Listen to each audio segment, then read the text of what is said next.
गिबियावनो प्राइम 24 हेडलाइन्सनि जानानै गासैबो दिनैनि बे समाव नुजाथिफैनानै बर'नि पर्टेल निउसफोरनिसिम आंनिफ्राय साबायखर जासिहरबाय। दिनै 1 आगस्ट दिनै प्राइम 24 हेडलाइन्सआ बेनि जा गिबि फाउन्डेसन सान बे सानखौ दिनै सिमेन्ट सापरिनिनो बे एसपि बड' गोजौ फरायसालि बेनि नब्लङाव दिनै जोङो गाजा गोमजायै नङाबाबो सरासनस्रायै खुंफुंदों। 2019 मायथाइनि 1 आगस्ट खालिनिफ्राय जोंनि बे प्राइम 24 हेडलाइन्सआ जोनोम जादोंमोन। बे साननिफ्रायनो जोनोम जानानै रादाब फोसावबोदोंमोन। बिदिनो दिनैसिम दङ आरो फैयै फैनानै दिनै 1 आगस्ट 2020 सिम बोसोरसे सम जाबाय। बेनिनो दिनै जा गिबि गायसनथाइ सान बेखौ जोङो खुंनाय जादों। दिनै जोङो बे जोनोम सान फालिथायजों लोगोसे जोङो मोननैसो हाबाफारि लादों। दिनैनि जा गायसनथाइ सान बे फालिनायजों लोगोसे दिनै जोङो मोनसे सावरायमेलबो लादों आरो बे सावरायमेलनि गेजेरजों जोङो माखासे मेलेमजिबि बर'नि माखासे मेलेमजिबि बिथांमोनखौ जोङो लिंहरनानै बिथांमोननिफ्राय जों माखासे बाथ्रा मोनथिनो नाजानाय जादों।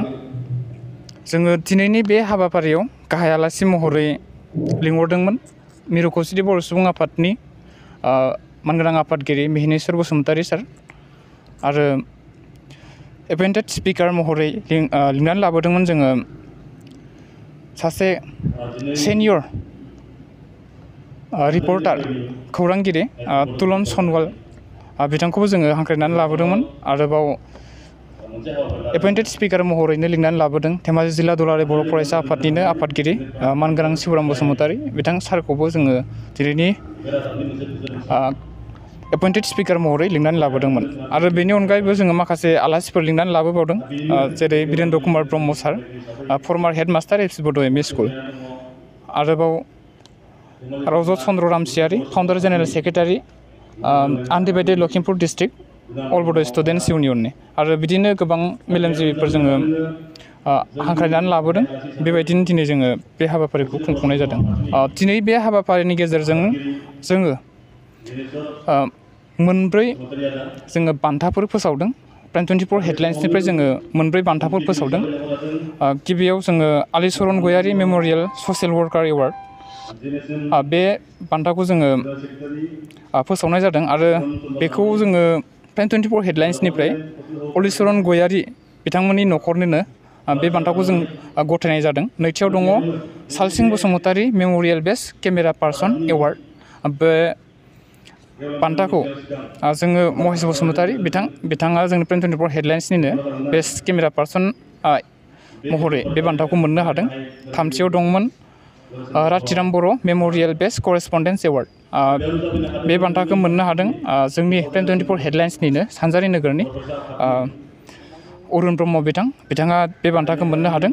आरो ब्रैथियाव दङ समेस्वरी औवारी मेम'रियेल बेस्ट एनकर एवार्ड। बे बान्थाखौ मोननो हादों जोंनि प्राइम 24 हेडलाइन्सनिनो मिस आमिना स्वर्गियारि बिथाङाबो बे बान्थाखौ मोननो हादों। बिदिनो जोङो उननि समावबो जेब्लासिम प्राइम 24 हेडलाइन्सआ थांनानै थागोन उननि समाव बे बान्थाफोरखौ जोङो फोसावलांबाय थागोन बिदि होननानै जों सानदों।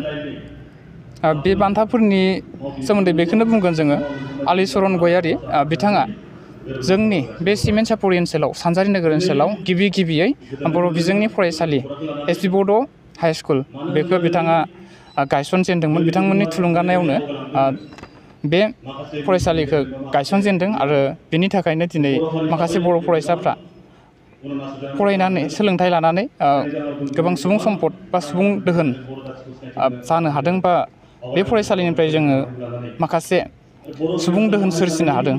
बेनि थाखायनो बिथांनि गोसोखांथियाव बे आलिचरन गयारि मेम'रियेल ससियेल वार्कार बान्थाखौ जोङो बावनाय जादों। आरो Salsing Basumatary memorial best camera person award बिथाङाबो बे जोंनि सानजारि नोगोरनिनो सासे जोबोद मावथिमोन थुनलाइ बिहोमा होदोंमोन जोंनि जायगायाव। बेनि थाखायनो बिथांनि मुङै बे बान्थाखौ लाखिनाय जादों। आरो राथिराम Boro' memorial best correspondence award राथिराम बर'नि खोथाखौ बुंनो हायो। बिथाङाबो मोनसे समाव जेब्ला सिमेन्ट सापरि ओनसोलाव हादान जाफैदोंमोन बे सानजारि नोगोर ओनसोलाव हादान जाफैदोंमोन बे समाव बिथांमोना सोलोंथाइ जा थुनलाइ जा हारिमु जा बा गुबुन गुबुन बिथिंफ्राव बिथांमोना बिहोमा होदों बे हिसाबैनो बिथांनि मुंखौबो बेयाव लानाय जादों आरो बिथांनि मुङैबो बान्था होनाय जादों आरो समेश्वरी Owary memorial best award anchor बे जाहैबाय बिथाङा सासे आइजो आरो मोनसे समनि